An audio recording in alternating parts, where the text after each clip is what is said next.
가방을 든 젊은 여성이 파란색 침대가 있는 방으로 들어섭니다.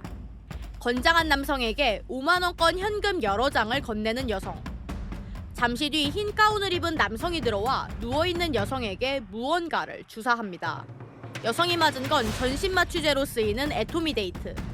잠시 뒤 침대에서 일어나던 여성이 굴러떨어져 부축받는 모습도 보입니다. 침대에 꺼내둔 뭉칫돈을 건네주고 주사를 맞자마자 침대 위로 푹 쓰러집니다. 다시 보니 손을 덜덜덜 떠는 모습도 보입니다.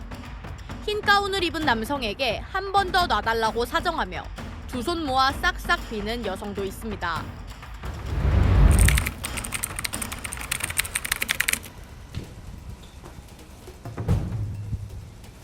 혐의 인정하십니까? 태국과 캄보디아에서도 마약 투약하셨습니까? 수사 피하려고 도피했나요? 마약 어떻게 구했습니까?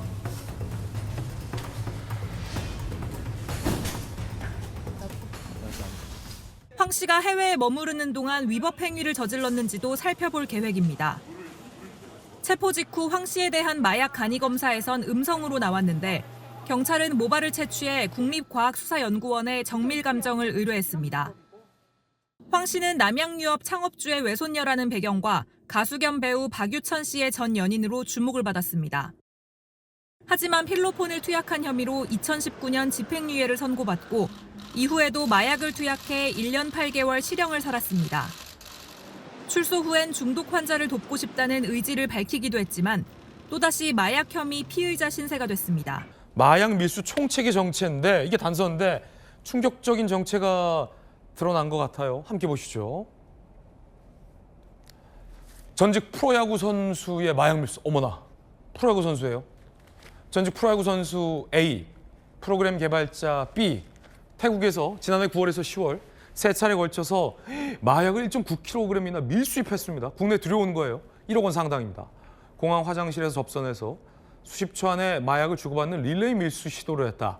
어린 자녀를 동반한 마약 운반 지시 시도를 하기도 했었다라는 게 경찰 수사 내용입니다. 검거 과정도 지금 보도가 되고 있어요. 최근 2년간 대전, 인천 등에서 태국발 마약 밀수 사건이 발생해서 지난해 10월 운반책이 검거됐군요. 총책은 충남 사랑으로 보였다.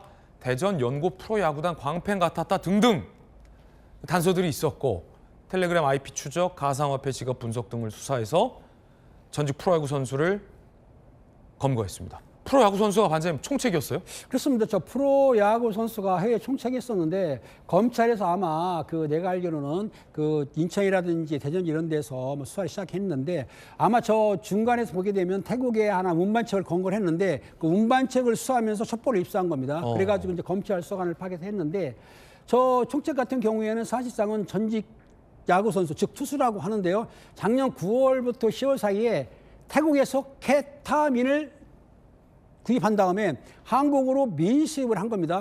케타민, 이게 뭐냐면 마약류관리법상의 향정신성 의약품인데 이 케타민은 진통제라든지 수면제로 쓰거든요. 저걸 과용하거나 중독되면은 방광이 파괴되기 때문에 평생 소변 장애가 올 뿐만 아니라 술과 같이 먹었다. 그러면 호흡장애로 사망도 할 수가 있는 굉장히 위험하네요. 굉장히 위험한 약이죠. 의사 처방 없이는 안 되는 건데 저거를 1.9kg, 즉 1억 원 상당을 국내로 밀수입했다고 하는데 참 머리가 좋은 건 뭐냐면 밀수입할 때에 본인들이 단속될 수 있으니까 가족들, 어린아이 같은 건 세관에서 좀 통과시키지 않습니까? 그러니까 어린아이를 동반한 가족한테 저걸 운반책을 시킨 거예요. 그러다 보니 통과가 됐는데 경찰에서는 추적을 했는데 저 총책 같은 경우에 그 운반책들을 조사하다 보니까는 그 총책이 누구냐 그랬더니 충남 사람인 것 같다. 그리고 뭐 대전에 있는 그 야구 광팬이다.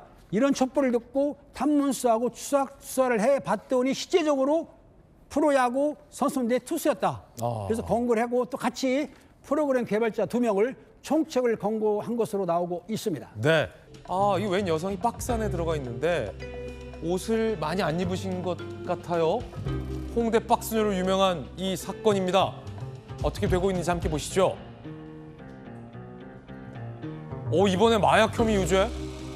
수차례 마약류 구입 투약 혐의 박스녀.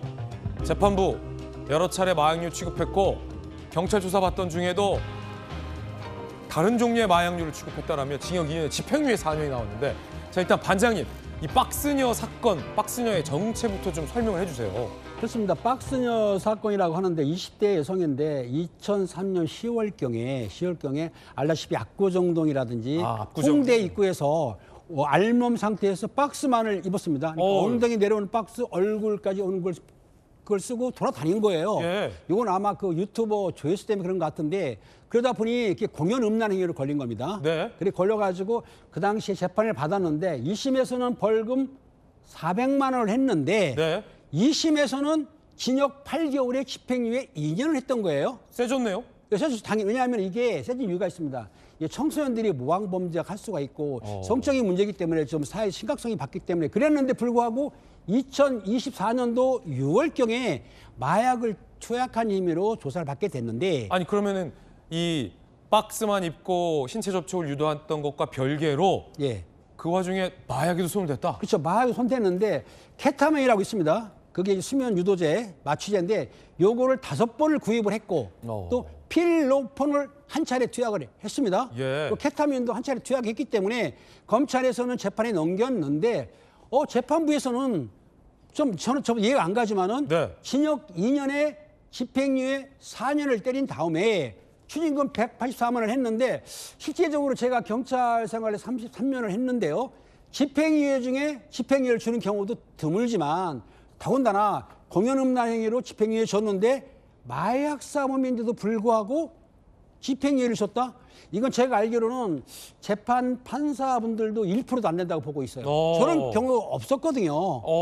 상당히 이례적인데 그렇다 한다면 제 생각에 저 여성이 초범이가 아니라 혹시 마약을 구입하고 투약했을 때 그 중간책이라든지 상선 등을 정보를 제공한 거 아니냐라고 보고 있는데 판결문을 보면 또 그런 내용이 없어요. 그래요? 그러니까 지금 우리가 손방망이다. 그렇죠. 검찰이나 일반이 생각할 때 집행유예 2년이 받고 있었는데 마약을 했는데도 불구하고 또 집행유예를 준다? 이런 경우는 법적으로 안 되는 건 아닌데 네. 실무상에 저런 경우는 정말 없어요. 없어요. 네. 저렇게 했더라고요. 처벌이 약하다라는 또 약한 강한 거죠. 불식구예요. 자, 이 여성이 이 박스녀 퍼포먼스 때 했던 항변이 있습니다. 조금 전에 나왔었는데 함께 보시죠. 이 여성의 항변이 이랬습니다. 남자가 우통 벗으면 아무렇지 않고 여자가 벗으면 왜 처벌하냐? 그런 걸 깨보는 일종의 행위 예술이다. 언론에서 이렇게 인터뷰했는데 듣다 보면 또 나름 일리가 있는 것 같기도 한데 그렇다고 여자가 우통을 벗고 다니는 걸 그냥 둘 수는 없는 거 아닙니까? 사회 통념상. 그럴 수도 우리가 수영장 가면은 남자는 팬티만 입지 않습니까? 수영복. 수영복을. 근데 여자분이 아래 비키니만 입는 게 아니고 위에 걸치잖아요. 그렇죠. 더군다나 저분은 저 당시에 퍼포먼스를 할 때에 지나가는 행인들한테 자기 몸을 만지라고 했다는 거예요. 그게 공연 음란에 해당하는군요. 그렇죠. 그렇기 때문에 한 것인데 그렇다 하더라도 1심에서는 벌금했지만은 2심에서는 사회적 그 판단을 위해서 집행유예 했는데도 불구하고 또다시 마약을 했다고 하니 제가 보기에는 2년이나 3년 아까 그 징역 2년 했지 않습니까? 그게 맞고 실형을 해야 되는데 왜 집행유예를 해줬는지 아까 제 생각에는 뭔가 중대한 정보를 제공하지 않았다고 한다면 아마 집행유예 나왔을까? 상당히 참 의혹스러운 판결입니다. 그렇군요.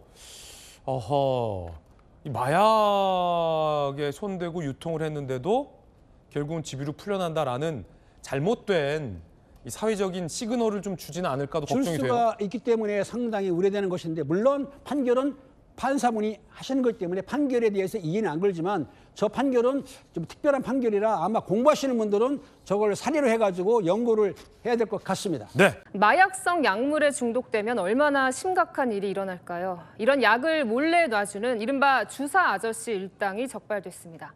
한 번만 더 놔달라며 예언하게 만들 만큼 중독성이 강한 약물이었습니다. 홍지혜 기자입니다. 가방을 든 젊은 여성이 파란색 침대가 있는 방으로 들어섭니다. 건장한 남성에게 5만 원권 현금 여러 장을 건네는 여성. 잠시 뒤 흰 가운을 입은 남성이 들어와 누워있는 여성에게 무언가를 주사합니다. 여성이 맞은 건 전신마취제로 쓰이는 애토미데이트. 잠시 뒤 침대에서 일어나던 여성이 굴러떨어져 부축받는 모습도 보입니다. 침대에 꺼내둔 뭉칫돈을 건네주고 주사를 맞자마자 침대 위로 푹 쓰러집니다. 다시 보니 손을 덜덜덜 떠는 모습도 보입니다. 흰 가운을 입은 남성에게 한 번 더 놔달라고 사정하며 두 손 모아 싹싹 비는 여성도 있습니다. 서울 강남 한복판에 피부 클리닉 간판을 걸고 제2의 프로포폴로 불리는 애토미데이트를 불법 투약해준 일당이 붙잡혔습니다. 흰 가운을 입고 의사 행세를 하고 이를 보조할 간호조무사, 픽업 서비스를 제공할 운전기사까지 고용하여 조직적으로 활동하였습니다. 유흥업소 종사자들이 주 고객이었는데 출장 주사를 놔준 곳도 있습니다. 경찰은 수사 결과 도매상 등이 제약사에서 빼돌려 유통시킨 애토미데이트가 6만 명분에 이른다고 밝혔습니다.